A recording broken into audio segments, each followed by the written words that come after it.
This is the Medical Amateur Radio Council Grand Rounds in the Internet. We are going to be talking about a very special subject, and just want to remind everyone that when we talk about a subject on amateur radio or Zoom or on YouTube, we're not giving diagnostic suggestions here. We're talking about a medical topic as a group of amateur radio operators that are also in the health field. It's just for general information, but it's not medical advice. So please do realize that. And here we're doing the net today. We also have NetLogger up and running. So for those of you that are amateur radio operators, we have the ham radio component for those of you that are members of the general community. We like to share this information with you. We have that as well. Our speaker today, and I'm going to go ahead and share the screen so we can start that here. So give me just a moment to bring that up.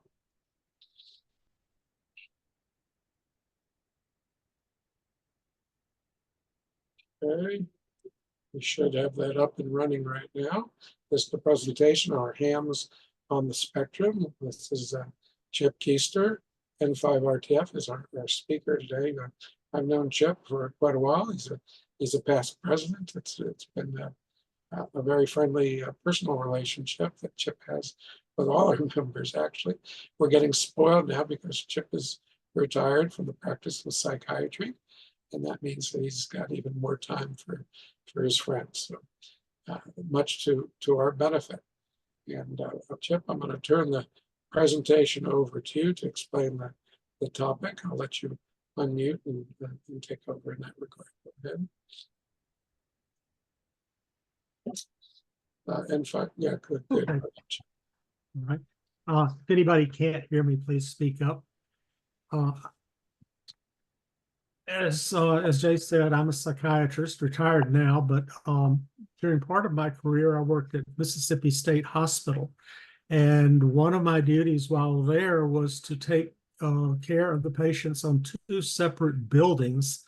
There were dual diagnosis buildings, which meant the patients were adolescent and adults with mental illness and mental retardation. At the time, this included a number of people with autism in various stages, usually more severe to be on that building. But I did become very familiar with the syndrome and with people. Also, over the years, I've had other patients who were in the higher functioning ranges, Asperger's disorder, and even have had some colleagues that freely admitted that they had Asperger's. So the question is, for this one, is it possible that a lot of hams are in the autistic spectrum? And it's not as impossible as you might think. First of all, there's 2.2% of the population of the United States is on the autistic spectrum. You know, that's come a long way from the beginnings of the disorder. And that's what I'd like to start out, just sort of reviewing, you know, what the definition of the disorder is, and then go back and go over the history a little bit. But I want you to remember that all psychiatric diagnoses are basically determined by committee. A group of people sits down and designs a Chinese menu in which you have one from column A, two from column B, nothing from C, and possibly D. And then if you match all of those things, then you have a certain probability of being in that particular classification. These things change with time, so there's nothing that's written in stone, and it's always open for discussion and revision based on new information. So we're here to determine whether our hams are on the, not just the electromagnetic spectrum, but also possibly on the autistic spectrum. It's common in very intelligent people, such as some of our radio pioneers, and it may actually be more prevalent in amateurs. So let's go over the criteria.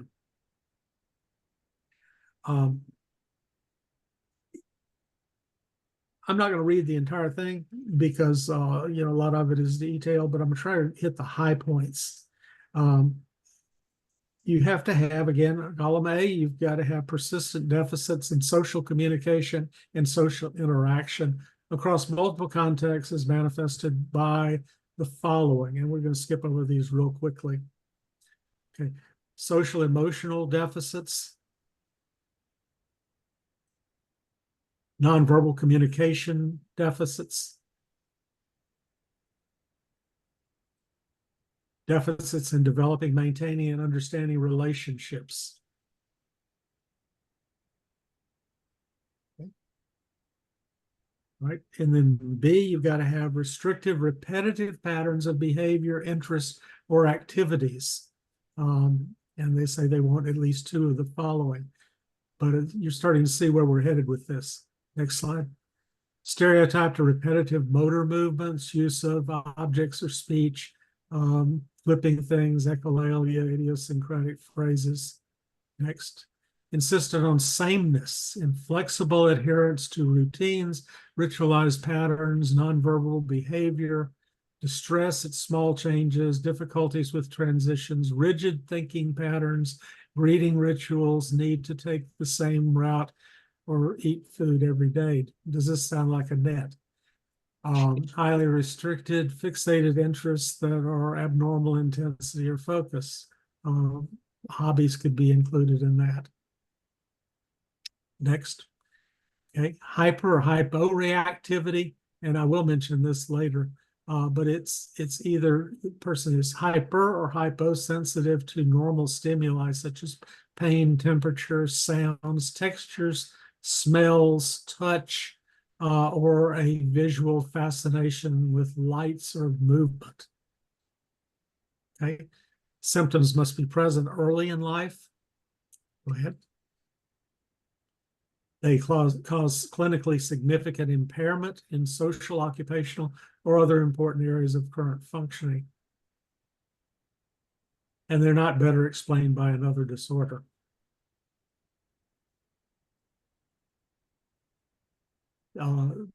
Persons, they want you to specify if it's with or without intellectual impairment, with or without language impairment, and additional codes to label genetic disorders, catatonia, and other genetic conditions. So, our hams on the spectrum. Let's go over the history. Autism has always existed, but was not recognized until about 1943.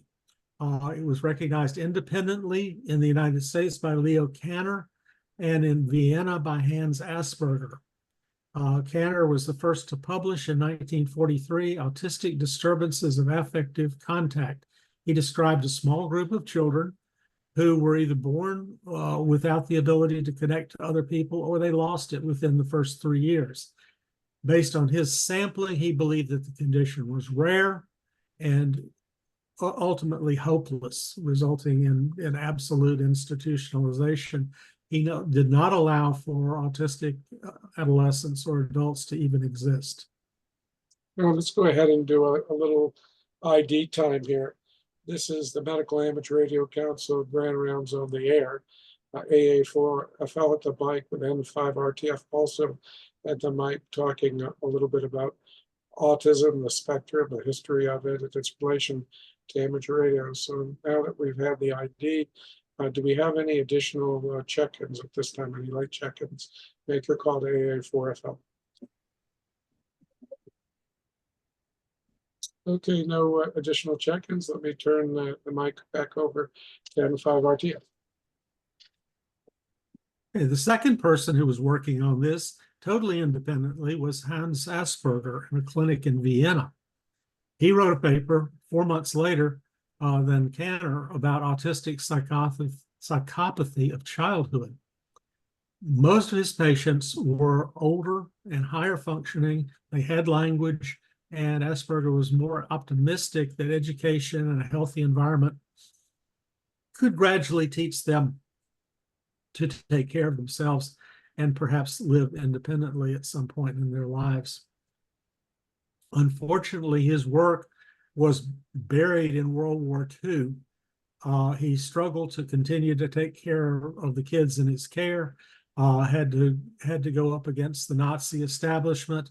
Got transferred to another setting during the war as a wartime physician for the Axis powers. He survived that, but at the very end of the war, his clinic was bombed into non-existence by the Allies.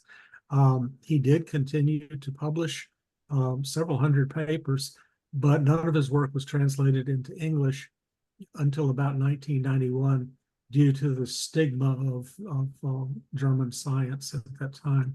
So Kanner won out by default, and his pessimistic view of autism reigned unchallenged throughout the 40s, 50s, 60s, 70s, 80s in the United States. Unfortunately, this caused a lot of children to end up in institutions. In 1985, Oliver Sacks, I think a lot of y'all have probably heard of Oliver Sacks. He was a British neurologist who was, he wrote about unusual neurologic conditions and wrote several books that made a great deal of headway into the mainstream press. The man who mistook his wife for a hat. I've mentioned this before in a talk about prosopagnosia, but he also interviewed a couple of twins who were autistic and had the ability to do rapid calculations. They could rapidly determine the day of the week for any date for over a period of 20,000 years. And it could be checked and they were always right. Based on this description, a movie script was written, and it was passed out to try to find people who were interested in perhaps directing it and acting in it.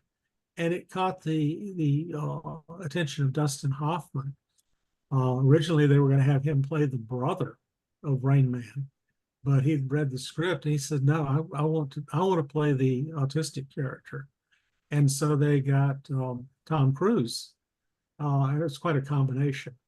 And the success of that movie was brought in under budget, like for 25 million, and netted something like 350 million in the late 1980s. One of the most successful movies of all time, 4 Academy Awards.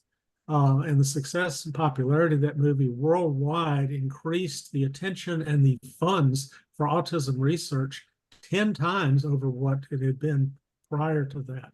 So suddenly the word was out and people knew that it existed, and suddenly people started writing letters and taking their kids for examinations, and doctors started reading up on it and learning about it. And they had an explosion of patients with possible autism. Some people call that an epidemic, and that's a subject for discussion as well. In 1995, Temple Grandin wrote her own book. She was a successful industrial engineer designing cattle handling facilities and trying to be humane in treatment of livestock based on her own experience with autism, and she could see things the way the cattle saw it and design things, holding pens and chutes that would not make them afraid, and made a good living at it. And she wrote a book, and just the fact that an autistic person could write a book was eye-opening to a lot of people in the general public. By the way, Laura Wing, a psychiatrist, was one of the many people listed in the book that I'm going to recommend. But she coined the phrase autistic spectrum to acknowledge the fact that this was not an on-off disorder, not a binary disorder at all. It wasn't something that you had or didn't have. There was an entire range from absolutely normal activity and behavior, all the way up to total needs and everything in between. So people would Can I have. go ahead and pause for just a second here Okay. to interrupt you? Just want to make sure we go ahead and identify. This is the Medical Amateur Radio Council of Grand Rounds in the Area. It's not a lecture. This is actually going to be a discussion. So we are going to have time for amateur radio operators to ask questions, as well as for individuals that might be coming in for other modalities. We don't want to give the wrong impression here. This is a net at the end of the day. And we appreciate everybody that's checked into the net or monitoring the net. And we do this every Sunday by the Grand Rounds on the Air. We just recently lost our Warren Brown, KD4GUA. He's a friend of Chip's, a friend of mine, a friend of all of us at Marco, who dedicatedly did this for, I don't remember how many years exactly. He did the Grand Rounds, I think well over 10, 15 years. In addition, he published our Ether newsletter for us since the year 2000 for 24 years. We lost him on his 100th trip around the sun. And if you look at our QRZ page, Whiskey Bravo 5 Delta, Whiskey Bravo 5 Delta, I think you'll find it fascinating to see about the life of Warren. We did a operating special event in his honor. And on that page, there are links to fascinating audio files. This is someone that was a flight surgeon. He was a Renaissance man, really. And he was a prolific painter. He had aeronautical historian, a journalist in his early years. And he was a special friend to all those in Marco and to the amateur radio community in general. So I hope you'll take the time to look at the QRZ page for Whiskey Bravo 5 Delta if you're a ham radio operator.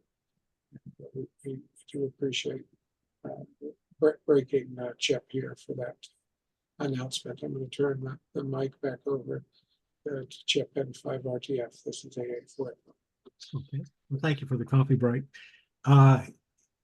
One thing about Temple Grandin, I would encourage you to read her books as well. They're fascinating. But she specified that she did not feel that autism was devastating. She felt that it was a hindrance at times, but she also considered it a gift. And she was asked if she could wish it away, would she do it? And she thought, and she said no, because I wouldn't be who I was. I would be a totally different person if I did not have this. So she made a good life out of what a lot of people consider to be a devastating illness. So, Hey, Chip, yes, Alana. I had the pleasure of seeing her at a Teach conference speak. She was absolutely marvelous.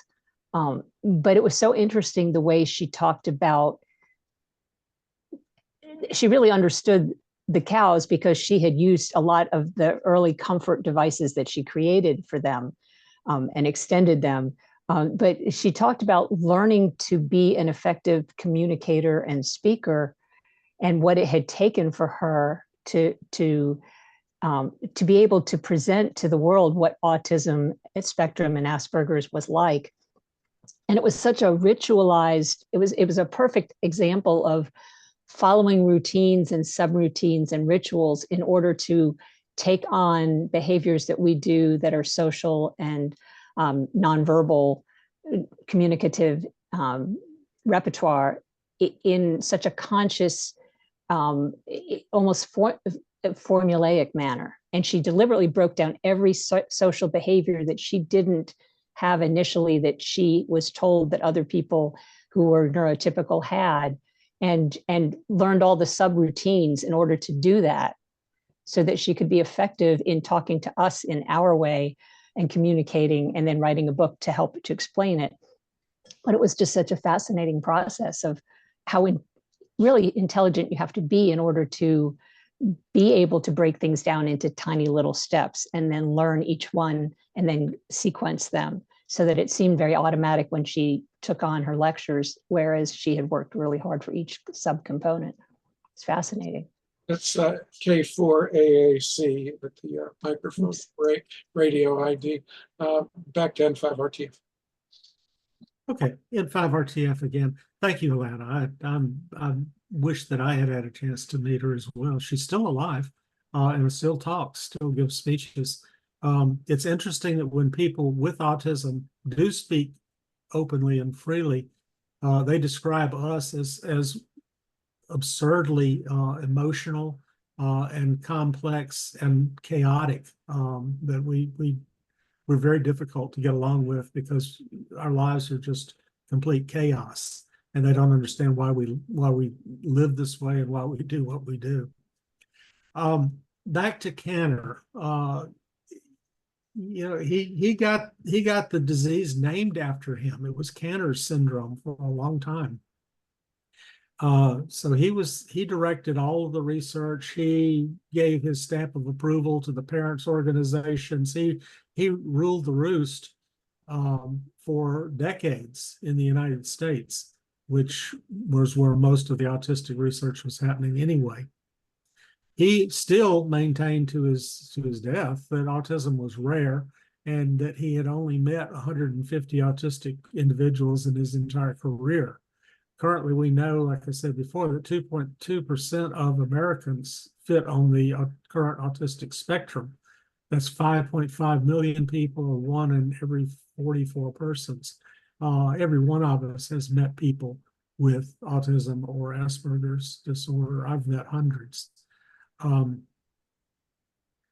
So does this mean that there's an epidemic? And that the answer, of course, is no. Part of it is due to increased recognition, whereas people just, in previous centuries, they just stayed at home on the farm and nobody knew what was wrong with them. It's increased, back. Okay. Also, the Planck's principle, if y'all are familiar with that, says that science advances one funeral at a time. Cantor's death was actually necessary to open the floodgates for millions of people to finally get recognition and help that they needed. Okay. So back to the original question. As a ham radio operator, is it possible that you are on the autistic spectrum, and would that be a bad thing? You would be in good company. Some of the names that come up frequently: Isaac Newton, Benjamin Franklin, Henry Cavendish, who discovered hydrogen, Michelangelo, Charles Darwin, Albert Einstein, Emily Dickinson, Daryl Hannah, Bill Gates, Elon Musk, have all been recognized as being on the autistic spectrum.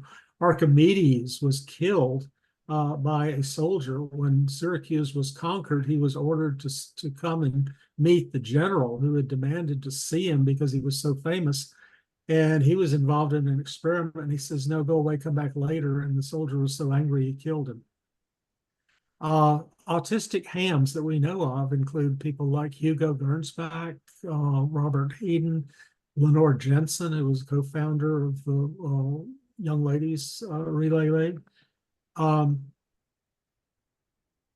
So on to the next. Okay, you put some stuff in here. Gernsback was a pioneer in both ham radio kits. He sold crystal detectors. He sold entire kits. He encouraged ham radio, and he also encouraged the development of science fiction, which motivated entire generations of people to go into science and aerospace and other fields that we're reaping the benefits of even now.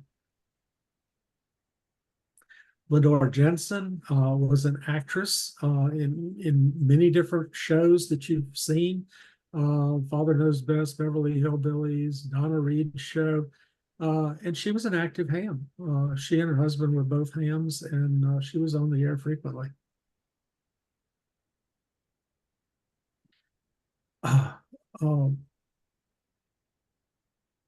Let me tell a story.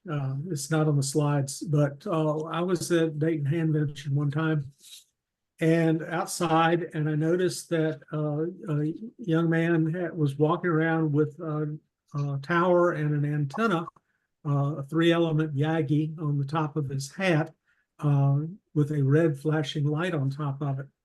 He was being interviewed by a young woman who I assume was a journalist student or maybe an intern. And all of his friends were standing around watching with their mouths open.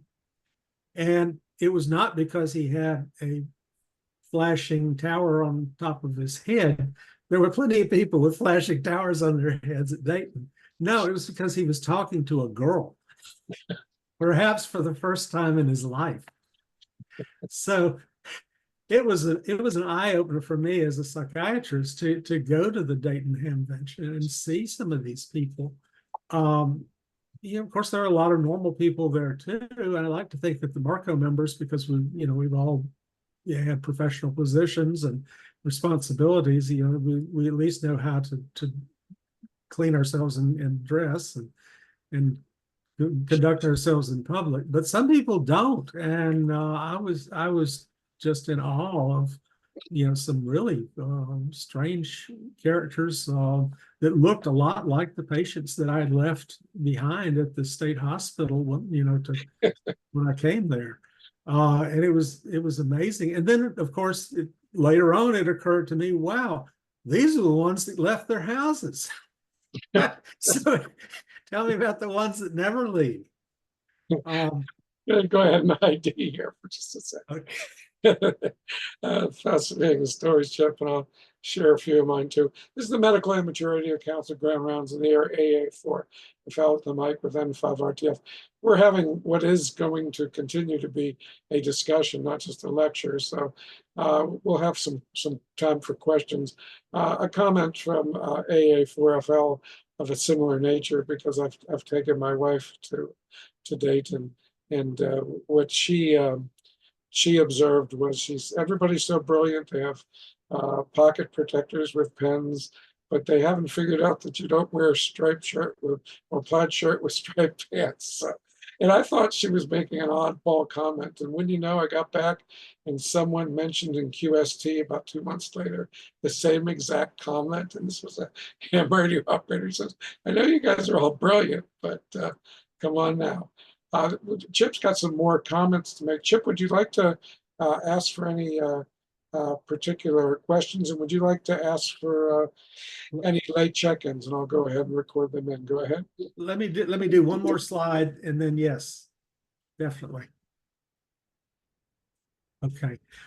There's also what I hinted at earlier is that only 15% of hams are female.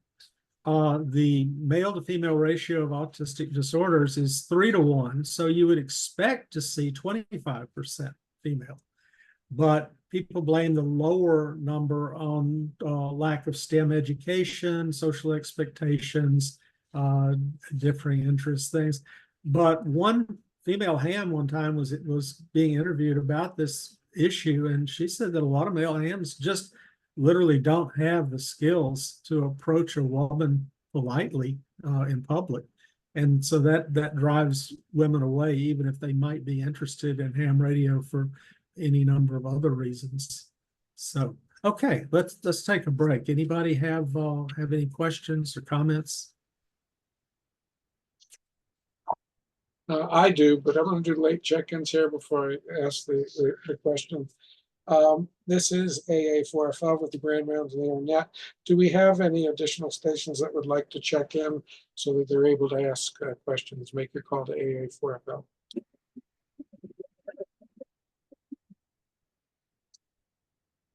Okay, and before we do the question that I was going to ask N5RTF, this is AA4FL.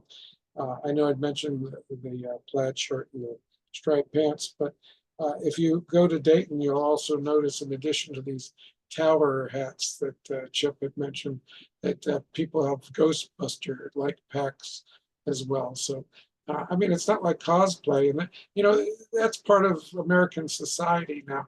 But the question that I have for you, Chip, is kind of related to that. It's not just these people that wear Ghostbuster outfits and put so many antennas on their cars. They look like they're having porcupine competitions. But the question I have is, in recent years, we've changed from a Morse code requirement to not having a code requirement. So do you see a difference in the composition of the nature of people that are being attracted to amateur radio now? It used to take quite a bit of dedication to get through the Morse code barrier. And I think if you haven't already, and that you have mentioned or will mention about some of the traits, often amateurs that are on the spectrum have trouble communicating, feel more comfortable doing so on the internet or on the air. So do you think that the CW change and as a requirement is reflected in a composition of amateur radio, or where there may be just more of the rank and file people that are lower on the spectrum or not on the spectrum, or increasing in amateur radio? Go ahead. Okay, well, I think the answer to that is on the next slide, if you'll advance it. Okay, so this has bearing on this. This is something that you'll hear for the first time right now. Never published it, but I've always been curious about it. After working with autistic people for a long time, I observed and made the connection based on my ham radio experience and electronics training that autistic illnesses are bandwidth disorders, whereas most people are able to operate perfectly well in a broad spectrum environment. Like Jay and I were talking about earlier about trying to run, an HF net, an audio stream, a recording, in a Zoom meeting, all at the same time.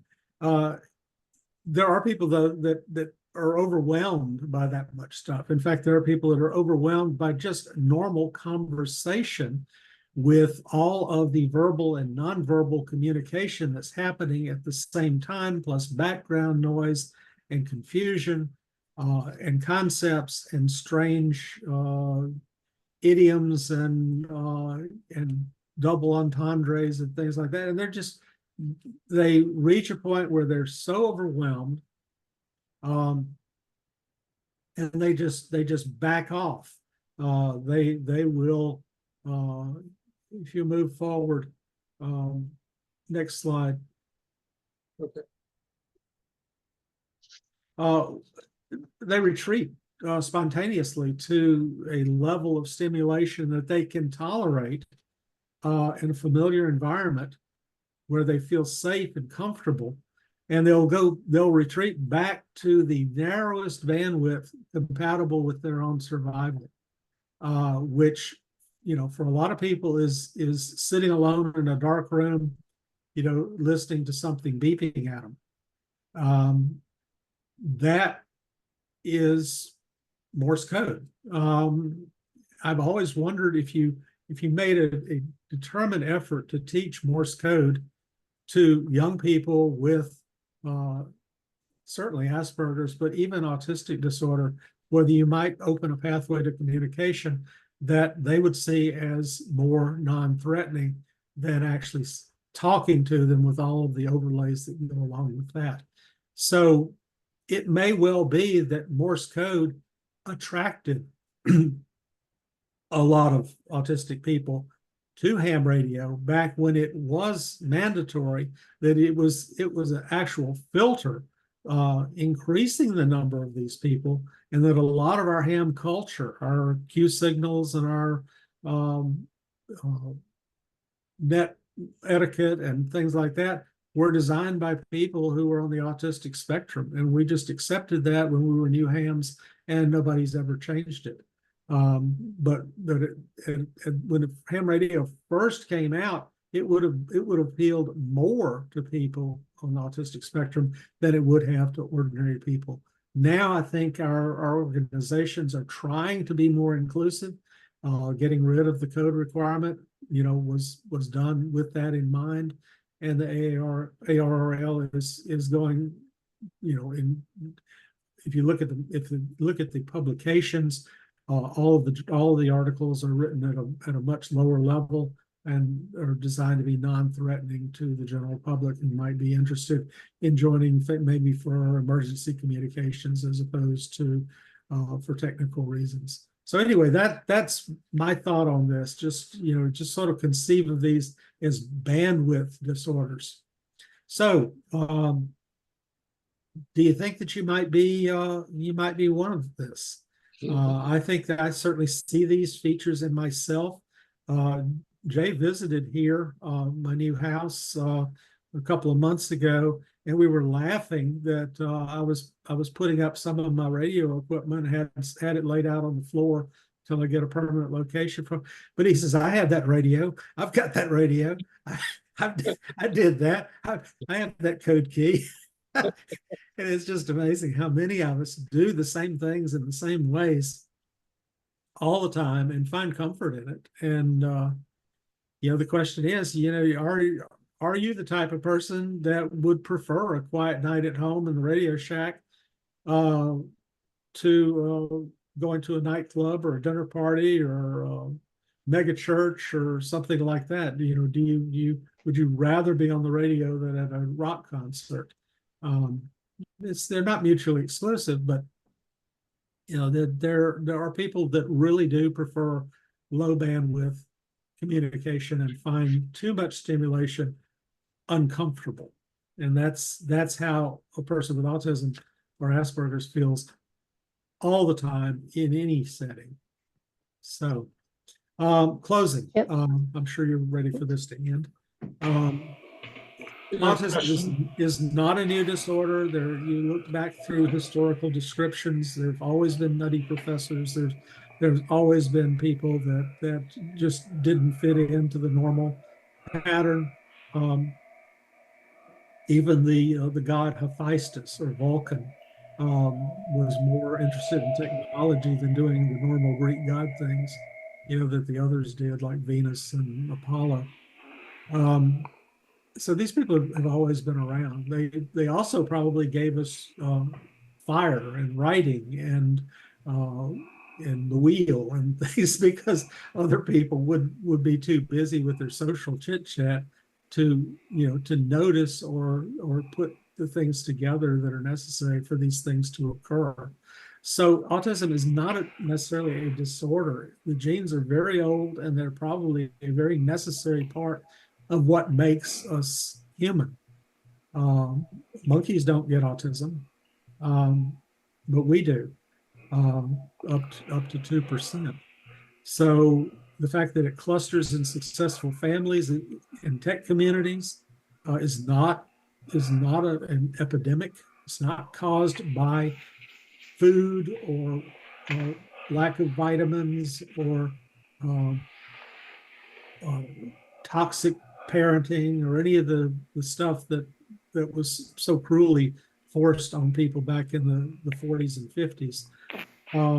It's certainly a genetic condition, but a very complex one with no single gene or group of genes that are responsible and no simple solutions. And then, do you really want to fix it? Is it something that should be fixed? Obviously, a person should have a choice if they wanted to be more social and there was a way to do it, then that would be great. But then, there are other people, just like deaf people, who prefer sign language. There are people who prefer how they are right now. And so the real emphasis, although there's active research on what causes it and what might cure it, the real research that people with autism are looking at is how can we make the general public understand more about it and become more inclusive and build a world in which these people can not only survive but actually thrive. So that's my talk. I'm open for questions. Okay, I'm going to go ahead and direct the questions of net control to Chip. There's one last information here, the book Neurotribes that he used extensively in the preparation, suggested reading. I'm going to go ahead and stop the share for those of you on Zoom. For those of you on HF here, as well as on Zoom, we're going to go ahead and have the interactive discussion. So again, Any additional late check-ins now? Make your call to AA4FL before we have questions of Chip. Okay, I know we have no additional check-ins. We have K4RLC, I believe, that had a question, so I'm going to go ahead and turn the mic over to you, Bob, if that's the case. No, sorry, I didn't have a question, but I'd like for my better half to weigh in since she is formally trained from the UNC Autism Spectrum, Autism Center or Teach Center, and has worked with kids. Maybe you should share doing the group that you did with the autistic boys who had to communicate with walkie-talkies in group therapy. Okay, thank you, Bob. Alana, K4AAC, turn the mic over to you. Thanks, Jay. Chip, that was just great. So I guess I started in my lifetime as a child person and knew a lot about different types of development and autistic spectrum. I've sort of lived through the gamut of the different things that it's been called over time and how it's been recognized. And let me just say that I came to a radio and ham radio, and being in a community where there's so many people who have electronics environment and radio, and I can certainly say that there is an overlay from my personal female experience as a female ham, that there is an overlay. I think that's also true. We live in Raleigh, North Carolina, the Research Triangle Park, and one of the jokes that we always had when I've been among a community of people who work quite extensively with autism, and then as it became higher functioning, the term, and then Asperger's and now spectrum disorder, where they always said, well, look at the fathers of the kids that you're working with and see if they're either working in the park as a computer expert, or do they have a engineering background, and how many of them would, because this is a community where there's a lot of people in that profession.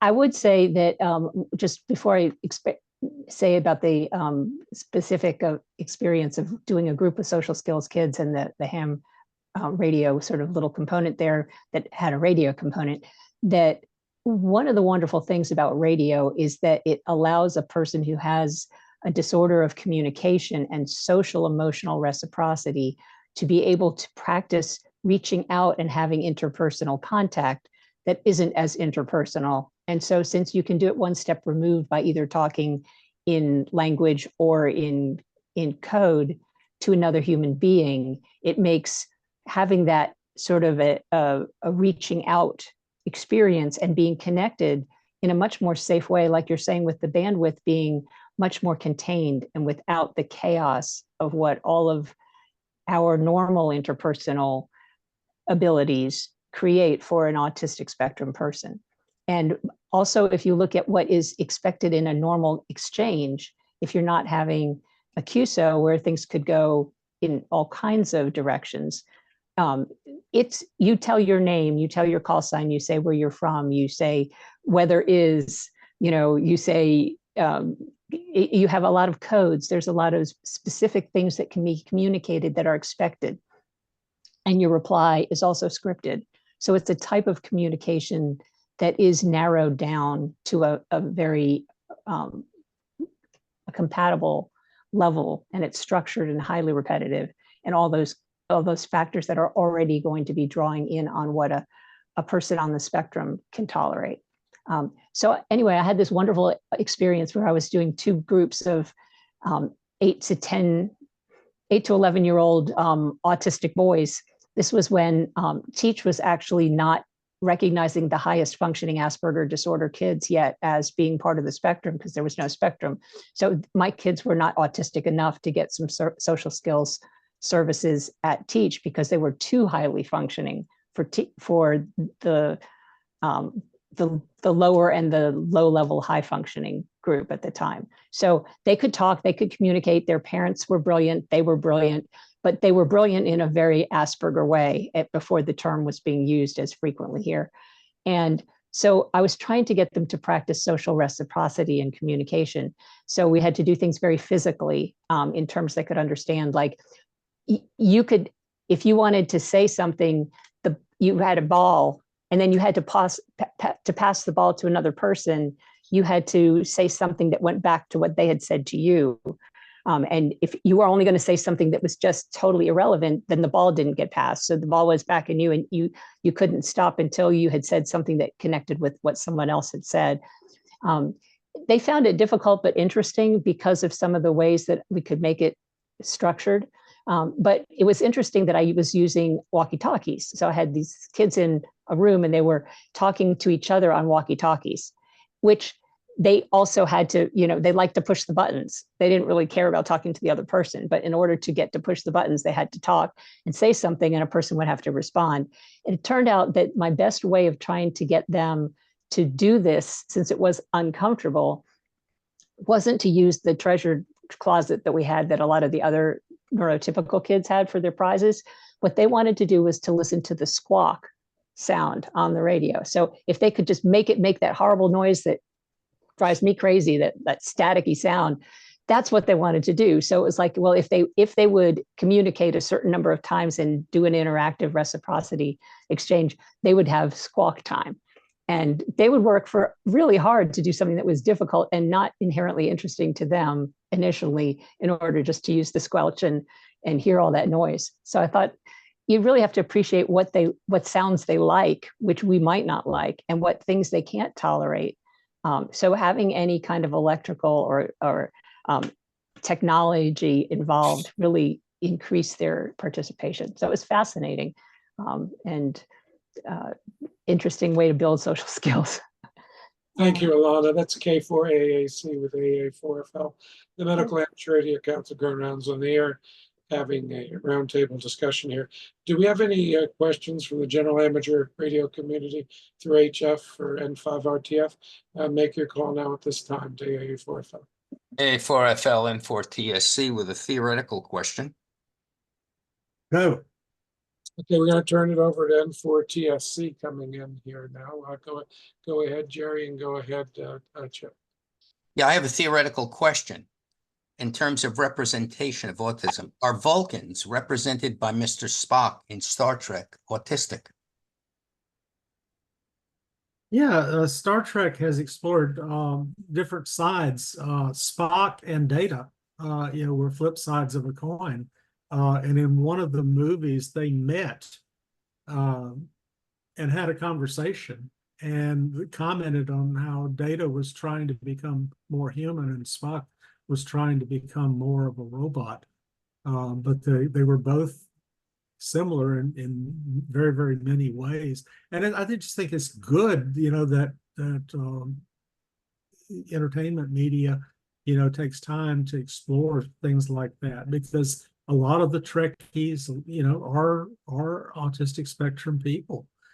So that's their audience. And so they focus on that and address that, knowing that that's what they want to hear. I want to send your attention to Keith's picture, the guys with the stuff on their heads. Can y'all see that? The ones on Zoom? Yep. Yep, that's Ham. Oh, and Alana, thank you so much for that comment. You made a point about the rewards are not always what you think they would be, and this is a point that's made in this very good book, is that you think that children are rewarded by praise, by attention from adults and all that. No, these kids couldn't care less about either adults or their peers, approval or comments or anything. Everything is internal for them. It's, does it make them feel good? And they are almost indifferent to what the world thinks about them, which I think maybe the world needs more people like that. We're all much, much too focused on what other people think about us. So again, do y'all see any of this in yourselves or in people that you know and love? You probably have had those experiences, because the people are out there, and they're becoming much more vocal and even organized compared to just a few years ago. So this is a changing and a positive changing factor in our society now. Okay, I encourage y'all to look at that book, Neurotribes by Steve Silberman. I got it just to look at the ham radio chapter, and started reading it. I couldn't put it down. I read it all week long until I finished it. It was just a fantastic book, and I learned a lot of stuff that even working in the field I had not known. So I encourage y'all, if you want some good information on a subject that's not commonly known, that's a good place to do it. Also, Temple Grandin's books, and also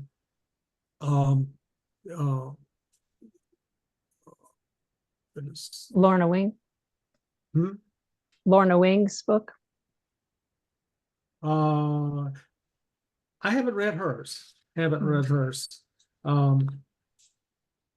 But oh goodness, neurologist. I mentioned him earlier. Oliver Sacks. Yeah, great guy. Oliver Sacks. Yeah, we lost him recently. But yeah, these people are pioneers, and others like Canner are just a-holes. They really held the field back for decades. And the genetics piece and the neurocircuitry, this is K4AAC, sorry, Jay. Is fascinating when you look at, from a newly born babies that they've done the eye tracking scans and studies of.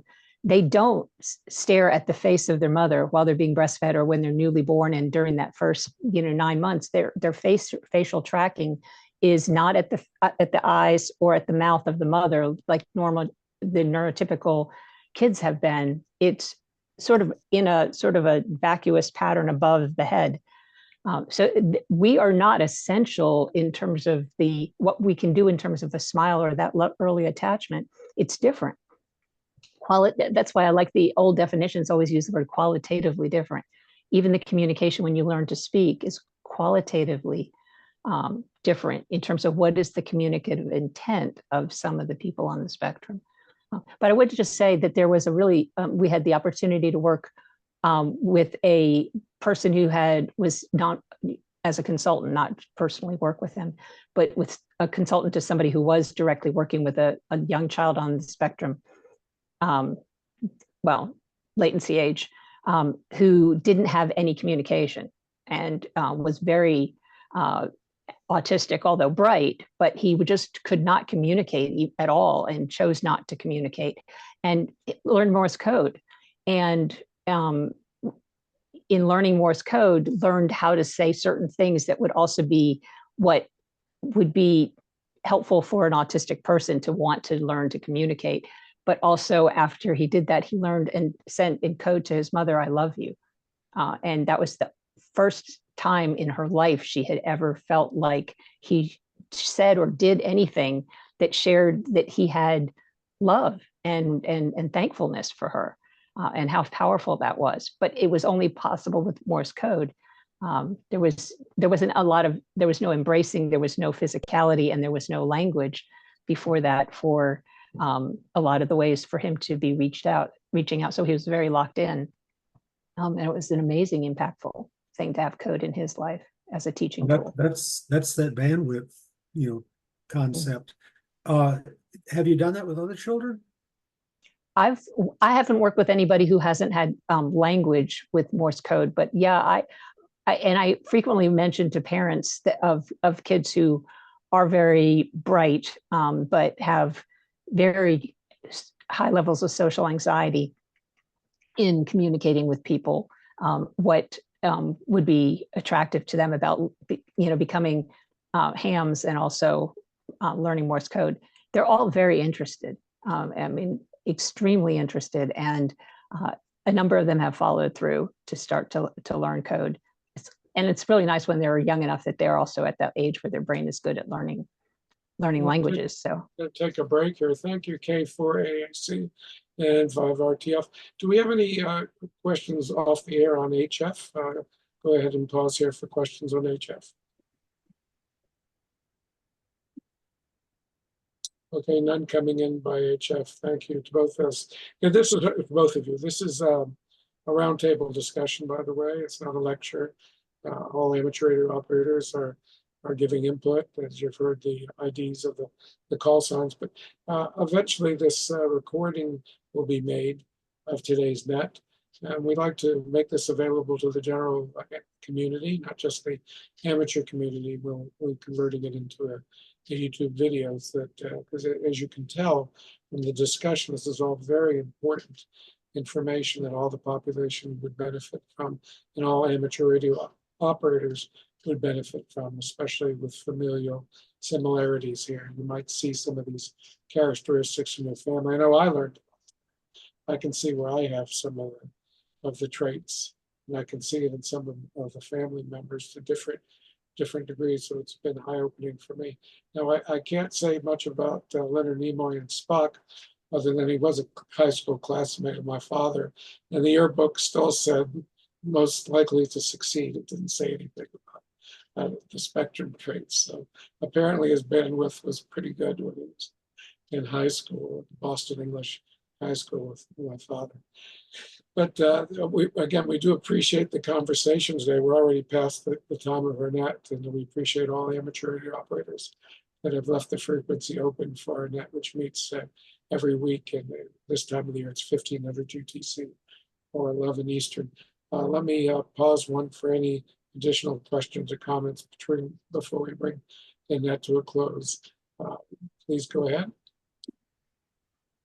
Jay, I just wanted to say there are other ways for some of us. Growing up, I had two uncles who were radio amateurs and operators in World War II, and they were always held in high esteem as something you should emulate. I'll fully admit I was a totally socially anxious kid, and in the early 1960s, I discovered ham radio and thought it was just, it was wonderful. Now, what's really weird, if you want to see, this is a loose association, Chip can see my thought derailment here. There's a movie called Contact with Jodie Foster, and in the movie, she plays a brilliant astrophysicist. Her dad is a ham, and then they flash back and forth between her with her dad being the ham and the assumption she becomes astrophysicist. As she's an adult, there's this criticism. One of her colleagues says to her, "Well, you were a kid, you used to listen to static on your dad's ham radio." I'll be damned if I didn't listen to static and thought it was wonderful. So luckily I have a child neuropsychologist as a wife, otherwise I'd be in the state hospital.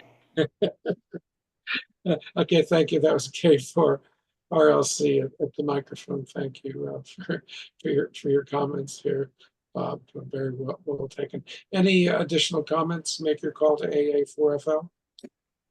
AA4FL and for TSC. The only thing I would comment is if the spectrum of people with autism is 2% of the population, my high school class must have been a variation to an nth degree, because 10% of my high school class were radio amateurs, and we discovered each other and used to sit around at lunch talking about various different things about amateur radio. Okay, thank you for the comment there, Jerry, and for TSC. Yeah, well, maybe that's ethnic and genetic considerations as well, because I think we had some of that down in South Florida, as well as I assume you were up north in New York. But no, it's been very eye-opening and appreciative that Chip here, N5RTF, would offer to do the presentation today. I think the amateur radio community and the general public will be fascinated by our stream of conversation, because they don't necessarily, the average individual doesn't think about it the same way. Sure, there's parents that are engaged, that seek professional care for their children and get quality care, but there's probably many others that might see a YouTube video on the subject from the Medical Amateur Radio Council and become made aware of something they're not familiar with. So we're more than happy to be present, both as an ARRL affiliated club, someone that gives scholarships for young people to get involved in amateur radio, and to be there as an asset for the general amateur community, and also for the community public in general. 7:3, everybody. Thank you for checking. One last comment, Alana. Yeah, Okay. just real quick. Go ahead. This is real quick, but I promise. you know, having a group who shares your interest is probably one of the most helpful things early on to help a person who has some autistic tendencies, keep them to be autistic tendencies and not to be autism. Because, you know, like all the little kids that I work with, who, when Pokemon was popular, autistic kids loved it because it was the first time that they could ever say anything and use all their ability to memorize everything, and they loved it, and that was one of their obsessions. And yet they could actually finally start talking to the kids around them because the kids around them like Pokemon. And if more people who have some of these interests, like Bob says, he used to listen to static and all these other things that we all know, people who our hams maybe were like as kids, when you get involved in a radio community, you have a community. Then you get to start to practice communicating with other people who like the stranger things that you like. And you don't have to become autistic. I mean, it doesn't develop the same way. So I think getting kids who have some of these properties or young adults into an amateur radio community where they have a community of people like them could be a very important thing to make this disorder. At the end of the day, the requirement is it has to be disabling. You can have every one of the characteristics. If it's not disabling, then it isn't really the disorder, and it could be less disabled because we have the amateur radio community that lets us be with other people who are like us in our differences. So. Well, thank you, Alana. It's funny that you mentioned, you know, the strangeness aspect. You know, in the popular culture, Stranger Things, you had Dustin, who was one of the main characters, who was an amateur radio operator. So, I mean, yeah, it's true. We're talking about characteristics, common characteristics along the spectrum and all the different levels. But you had mentioned something before, Alana, about someone that said, "I love you," autistically through Morse code.